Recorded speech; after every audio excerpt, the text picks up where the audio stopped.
Hello everyone, welcome back to our channel art and craft and study. आज हम पढ़ेंगे honeycomb का chapter 1 3 questions. यहाँ हम पूरी एक्सप्लेनेशन वीडियो देखेंगे। मैं पूरा लाइन बाय लाइन आपको समझा रही हूँ जैसे कि आप अच्छी तरह से समझ जाए। चलिए स्टार्ट करते हैं। The The thought came to a certain king that he would never fail if he knew three things. एक राजा के दिमाग में एक सोच विचार आया कि अगर वो ऐसी कोई 3 चीज़ें जान ले तो वो कभी फेल ही नहीं होगा। These 3 things were: what is the right time to begin something, which people should he listen to, what is the most important thing for him to do। तो वो 3 थिंग्स क्या है ना, कुछ शुरू करने का सही समय क्या है, दूसरा है राजा को किन लोगों की बातें सुननी चाहिए, और तीसरा है उनके लिए सबसे महत्वपूर्ण काम क्या है। ठीक है, ये अगर इसका आंसर ये 3 क्वेश्चंस का आंसर अगर वो जान ले तो वो कभी फेल नहीं होगे। आगे देखते हैं। The king therefore sent messengers throughout his kingdom, promising a large sum of money to anyone who would answer these 3 questions. तो राजा उनके दूत के द्वारा, मैसेंजर्स के द्वारा पूरे किंगडम में ये जो मैसेज है वो भेज दिया है, और प्रॉमिस क्या है कि जो भी इन 3 क्वेश्चंस का आंसर देगा उसे वो बहुत पैसे देंगे, a large sum of money. Many wise men came to the king, but they all answered his questions differently. बहुत सारे विद्वान बुद्धिमान व्यक्ति आए राजा के पास, पर वो क्वेश्चंस का डिफरेंट आंसर देने लगे।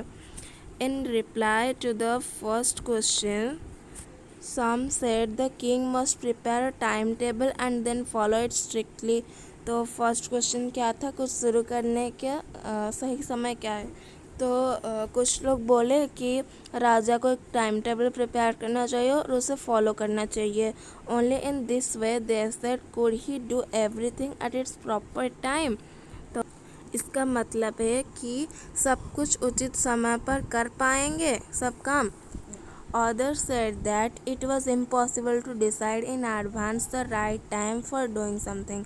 और कुछ लोगों ने कहा कि it was impossible, ये नामुमकिन है एडवांस में सही वक्त डिसाइड करने का, कुछ करने के लिए सही वक्त डिसाइड करने का ये एडवांस में अगर करोगे तो ये इम्पॉसिबल है। ठीक है, फिर The king should notice all that was going on, avoid foolish pleasures, and always do whatever seemed necessary at that time.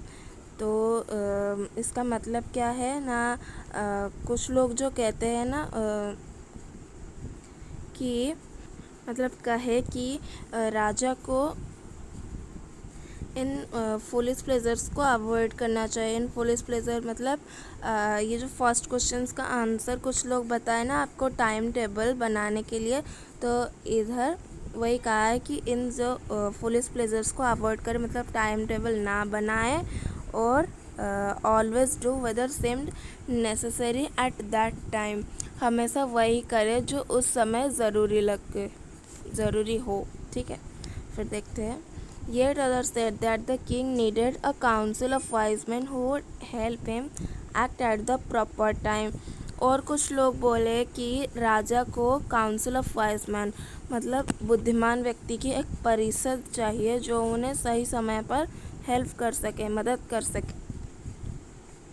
This was because one man would find it impossible to decide correctly without help from others the right time for every action. ऐसा इसलिए था क्योंकि एक व्यक्ति के लिए हर काम के लिए सही समय दूसरों की मदद के बिना सही समय तय करना असंभव है, इम्पॉसिबल है। ठीक है, आगे देखते हैं। But then others said that there were some things which could be urgent. These things could not wait for the decision of the council. तो फिर और कुछ लोग बोले कि अगर कुछ अर्जेंट हो तो मतलब कि अगर कुछ अर्जेंट हो तो हमें काउंसिल के मतलब परिषद के डिसीजंस के ऊपर वेट नहीं करना चाहिए ना, तो इसलिए यहाँ पे समझाया गया है। उसके बाद in order to decide the right time for doing something it is necessary to look into the future. तो अगर राजा को सही टाइम डिसाइड करने के लिए कुछ करने के लिए सही टाइम डिसाइड करना है तो उन्हें फ्यूचर को देख के करना पड़ेगा, ठीक है, वही इसमें समझाया गया है। उसके बाद देखते हैं and only magicians could do that the king therefore would have to go to magicians. तो सिर्फ और सिर्फ मैजिशियंस ही कर सकते हैं, जादूगर ही कर सकते, तो इसलिए किंग को राजा को मैजिशियंस के पास जाना चाहिए, उनका एडवाइस लेना चाहिए, ठीक है। आगे देखते हैं in their answer to the second question some said that the people most necessary to the king or his counselor, others said the priest, a few others chose the doctors, and yet others said that soldiers were the most necessary। तो second question क्या था ना, राजा को किन लोगों की बातें सुननी चाहिए। तो कुछ लोग बोलते हैं कि राजा को लोगों की बात सुननी चाहिए, पीपल ऑफ काउंसलर उनकी बात सुननी चाहिए, या फिर पुजारी की बात सुननी चाहिए, प्रियस्ट मतलब पुजारी, और डॉक्टर की बात सुननी चाहिए, या फिर सोल्जर सैनिकों की बात सुननी चाहिए। फिर to the third question some said science, others chose fighting and yet others religious worship. तो थर्ड क्वेश्चन क्या था ना, राजा को करने के लिए सबसे महत्वपूर्ण काम क्या है, ठीक है, उन्हें करने के लिए सबसे महत्वपूर्ण काम कुछ लोग बोलते हैं कि साइंस है, या फिर कुछ लोग बोलते हैं फाइटिंग करना, कुछ लोग बोलते हैं रिलीजियस वर्शिप मतलब पूजा करना, ठीक है। आगे देखते हैं as the answer to his questions were so different the king was not satisfied and gave no reward. तो किंग ने जो 3 क्वेश्चंस का आंसर देने के लिए कहा था, सब लोगों ने बहुत डिफरेंट आंसर किया, तो किंग उसमें संतुष्ट ना होकर उन्हें कोई भी पुरस्कार रिवॉर्ड नहीं दिए। Instead he decided to seek the advice of a certain hermit who was widely known for his wisdom. तो इसके लिए उन्होंने डिसाइड किया कि वो हर्मिट का, साधु के एडवाइस लेंगे, जो कि हर जगह अपने ज्ञान के लिए जाने जाते हैं, ठीक है। The hermit lived in a would which he never left. यहाँ पर वुड का मतलब लकड़ी नहीं है, वुड से बनी हुई है कुटिया, हट, ठीक है, वहाँ से उन्होंने कभी नहीं छोड़ा, मतलब वहाँ से वो कभी नहीं गए, वहीं पर ही रहते हैं। He saw no one but simple people and so the king put on ordinary clothes। वो सिर्फ सिंपल पीपल से ही बात करते हैं, इसलिए किंग को सिंपल क्लॉथेस पहनना पड़ा, ठीक है। Before he reached the hermit's hut, the king left his horse with his bodyguard and went on alone। ठीक है, वो जब हर्मिट के पास पहुँचे तो उन्होंने बाहर अपने घोड़े और अपने बॉडीगार्ड मतलब अंगरक्षक को बाहर ही छोड़ के अकेला हर्मिट के पास चले गए देखने, मतलब उनके एडवाइस लेने। As the king came near the hermit's hut, he saw the hermits digging the ground in front of his हट, इन फ्रंट ऑफ हिज हट। तो जब वो पहुँचे उन्होंने देखा कि हर्मिट जो थे, साधु जो थे, वो अपने कुटिया के सामने डिगिंग कर रहे थे, खुदाई कर रहे। He greeted the king and continued digging. Greeted का मतलब इधर है कि उन्होंने किंग को देखा पर अनदेखा करके वो खुदाई कंटिन्यू करते रहे। The hermit was old and weak and as he walked he breathed heavily. जो साधु थे, साधु बाबा, वो बहुत ही बूढ़े और वीक मतलब कमज़ोर हो गए थे, तो इसलिए वो जब काम करते हैं वो ज़ोर ज़ोर से सांसें लेते हैं। आगे the king went up to the hermit and said, I have come to you wise hermit to ask you to answer 3 questions. How can I learn to do the right thing at the right time? Who are the people I need most and what affairs are the most important. तो राजा ने बोला कि hermit, मैं तुम्हारे पास आया हूँ 3 questions का आंसर ढूंढने। वो 3 क्वेश्चंस क्या है ना, कुछ पहला क्वेश्चन क्या था मैं आपको हिंदी में बता रही हूँ, कुछ शुरू करने का सही समय क्या है, दूसरा था राजा को किन लोगों की बातें सुननी चाहिए, तीसरा क्या था राजा के लिए सबसे इम्पोर्टेंट काम क्या है, उनका आंसर ढूंढने में आपके पास आया हूँ। अफेयर्स मतलब थिंग्स, मैटर्स और बिजनेस, यहाँ पे मैटर्स होगा, ठीक है, या फिर थिंग्स आप कह सकते हैं, बिजनेस इसमें नहीं होता। The hermit listen to the king but did not speak, he went and digging. तो हर्मिट ने उनकी बात सुनी किसकी, राजा की, पर वो कुछ नहीं बोले और अपने और उन्होंने डिगिंग करना कंटिन्यू करा, खुदाई करना कंटिन्यू करा। You are tired said the king, आप थक गए होंगे, राजा ने कहा। Let me take the spade and work in your place, मुझे वो स्पेड मतलब कुदाल दे दो, मैं आपके जगह काम करता हूँ, खुदाई करता हूँ, ठीक है। फिर हर्मिट ने क्या कहा, thanks said the hermit giving the king his spade, then he sat down on the ground. तो हर्मिट ने कहा थैंक्स एंड उन्हें स्पेड दे दिया, कुदाल दे दिया और नीचे बैठ गया। थक गया था ना, सॉरी थक गए थे ना वो, इसलिए। आगे, when the king had dogs 2 birds, he stopped and repeated his questions. जब किंग ने मतलब राजा ने 2 birds डिगिंग कर ली, खुदाई कर ली, तो वो रुक गए और अपने क्वेश्चंस दोहराने लगे। The hermit gave no answer but stood up, stretching out his hand for the spade and said, now you rest and let me work. तो हर्मिट ने कुछ आंसर नहीं दिया और खड़े हो गए और बोले कि अब तुम मुझे कुदाल दे दो और अभी तुम रेस्ट करो और मुझे काम करने दो। But the king did not give him the spade and continue to dig. और किंग जो थे वो उन्होंने कुदाल उनको नहीं दी और डिगिंग करना कंटिन्यू किया, जारी रखा डिगिंग करना। 1 hour passed, then another. The sun went down behind the trees and at last the king stuck the spade into the ground. तो 1 घंटा बीत गया, फिर दूसरा 1 घंटा बीत गया, सनसेट होने वाला था, इसलिए फिर किंग ने क्या करा ना, नीचे रख दिया कुदाल को और फिर बोले कि I came to you wise man for an answer to my questions, if you can give me no answer tell me so and I will return home. तो किंग क्या बोले, मैं आपके यहाँ आया हूँ मेरे सवालों के जवाब या आंसर या फिर उत्तर जानने के लिए। अगर आप मुझे कोई जवाब नहीं दे सकते तो मैं घर को लौट जाऊँगा, मतलब घर को जाऊँगा। Here comes someone running said the hermit. तो फिर हर्मिट ने बोले, देखो तुम्हारे पीछे कोई भागता हुआ आ रहा है, इधर आ रहा है। ये हमारा पार्ट 1 शायद ख़त्म हो गया, हम अभी पार्ट 2 देखेंगे, ठीक है। The king turned round and saw a bearded man running towards them. तो किंग जब पीछे मुड़े और देखा एक दाढ़ी वाला आदमी उनके तरफ ही आ रहा है, टुवर्ड्स मतलब उनके तरफ। His hands were pressed against his stomach from which blood was flowing. तो उसके जो हाथ थे वो प्रेस हुए थे, कहाँ ना, स्टोमक पे, उसके पेट पे, मतलब उसने अपने हाथ को प्रेस करके रखा हुआ था अपने स्टोमक पे, पेट पे, जहाँ से ब्लड निकल रहा है, खून निकल रहा है, ठीक है। When he reached the king he fainted and fell to the ground. जब वो दाढ़ी वाला आदमी बियर्डेड मैन किंग के पास पहुंचा और वो फेंटेड हो गया, फेंटेड का मतलब बेहोश हो गया, लॉस्ट कंसिस्ट। और हाँ, और एक बात, अगर आपको कुछ डाउट है, कुछ मीनिंग वगैरह जानना है तो आप कमेंट सेक्शन में हमें बता सकते हैं, हम आपका जवाब दे देंगे, ठीक है। अगर कोई बात समझ में नहीं आया तो हम उसको दोबारा रिपीट कर लेंगे।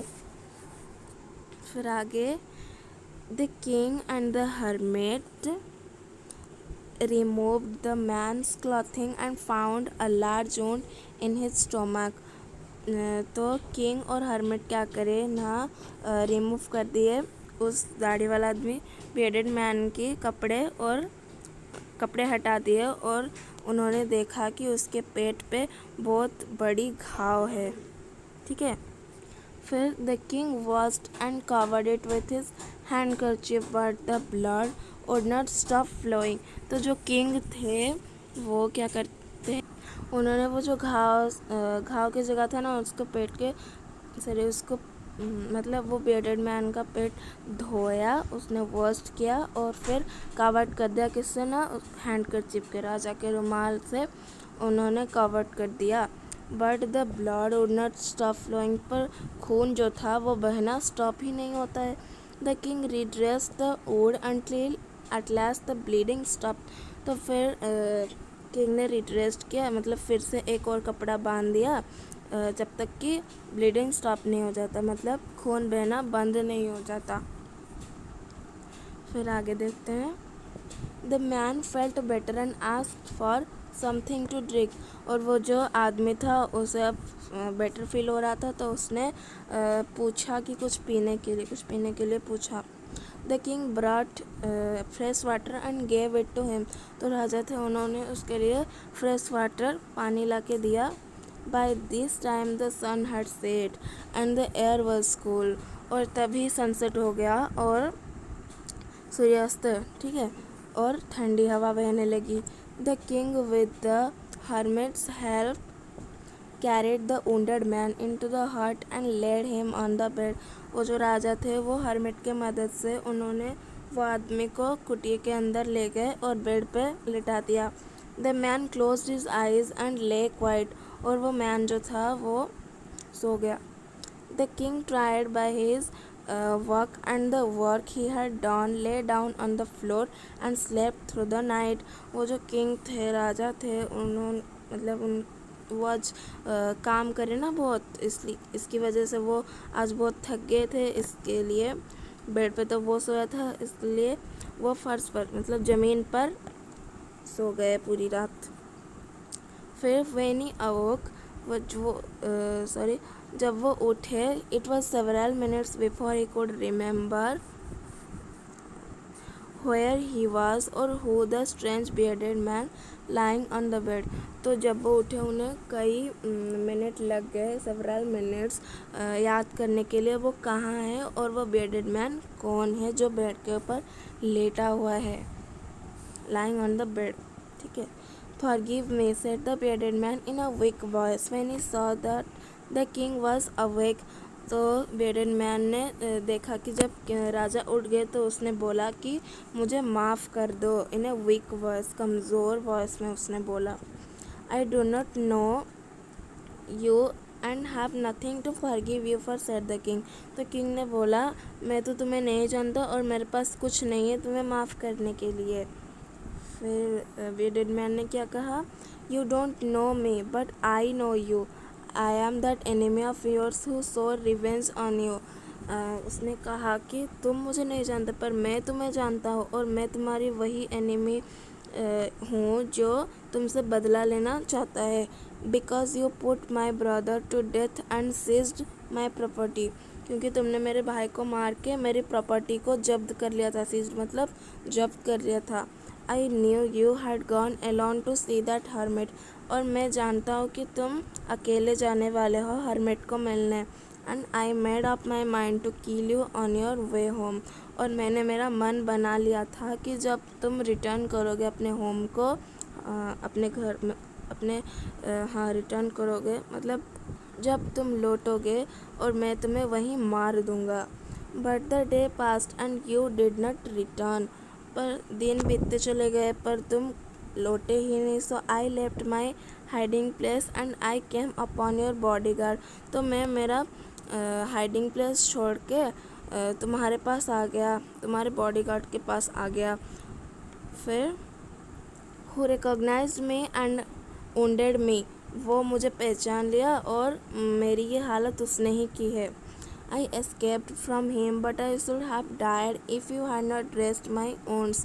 और मैं वहाँ से किसी तरह बच के चला आया और अगर तुमने मेरी ऊँट को रिड्रेस्ट नहीं किया होता, तुमने मेरी घाव ठीक नहीं किया होता तो मैं शायद मर जाता।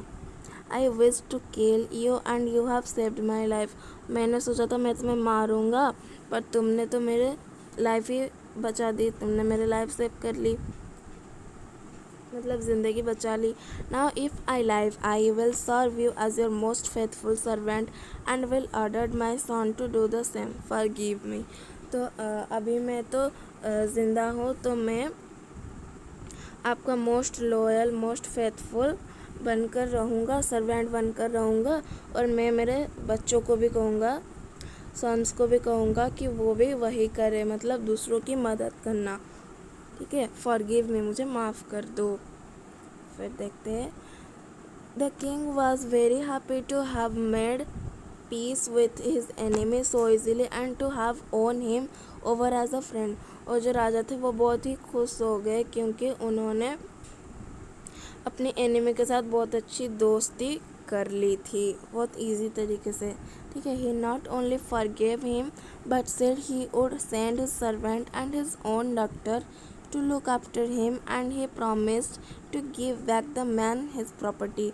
तो उन्होंने सिर्फ उसे माफ़ नहीं किया बल्कि उन्होंने कहा कि वो अपने नौकरों को भेजेंगे और अपने खुद के डॉक्टर को भेजेंगे और देखभाल करने के लिए, और उन्होंने प्रॉमिस भी किया कि उसकी प्रॉपर्टी वो लौटा देंगे। फिर तो आज के लिए हम इतना ही रखते हैं। हम इसका पार्ट 2 कल करके आपको दे देंगे, मतलब हमारे चैनल में अपलोड हो जाएगा। आज के लिए इतना ही रखते हैं। अगर आपको वीडियो पसंद आए तो लाइक शेयर एंड सब्सक्राइब कर देना और शेयर भी करना और press the bell icon. Thank you so much for watching.